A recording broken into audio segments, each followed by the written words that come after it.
কি অবস্থা আপু, কেমন আছেন? ভালো। ভালো আছেন। নাম কি আপনার? মিতু। মিতু। দেশের বাড়ি কই মিতুর? সিরাজগঞ্জ। সিরাজগঞ্জের মেয়ে। কোন জায়গা থাকেন এখন? ঢাকায় থাকি। আচ্ছা, কে কে আছে আপনার ফ্যামিলিতে? কেউ নাই, আমি একা। বাবা মা কেউ নাই? আচ্ছা, তো কি করেন আপনি এখন? কিছু বর্তমান কিছু করি না। এখনো কিছু করতেছেন না? না। আচ্ছা, তো এই জায়গায় আত্মীয় স্বজন কেউ আছে? না। কেউ নাই? আচ্ছা, লেখাপড়া শিখতে পারছেন?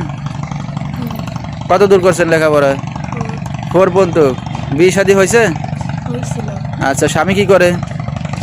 স্বামী ফেলে দিয়ে চলে গেছে। চলে গেছে। কতদিন একা আছেন? 1 বছর। 1 বছর ধরে। আপনার সন্তানাদি আছে? আছে। কয়টা বাচ্চা? একটা সন্তান আছে। বাচ্চাকে ফেলে চলে গেছে। আচ্ছা, ভবিষ্যতে কি চিন্তা ভাবনা আছে আপনার? ভালো একজন মনের মানুষ ফেলে দিয়ে সাথে করতাম। আচ্ছা, বিয়ে শাদী করতে আসছেন এখন? আচ্ছা, একটা ভালো মনের মানুষ দরকার নাকি? তো দর্শক ভাইরা আপনার সাথে কীভাবে যোগাযোগ করবে এখন? ফোনের মাধ্যমে। আচ্ছা, তো দর্শক মিতুর নাম্বারটা স্ক্রিনে পেয়ে যাবেন, সেখান থেকে সংগ্রহ করে সরাসরি যোগাযোগ করতে পারবেন।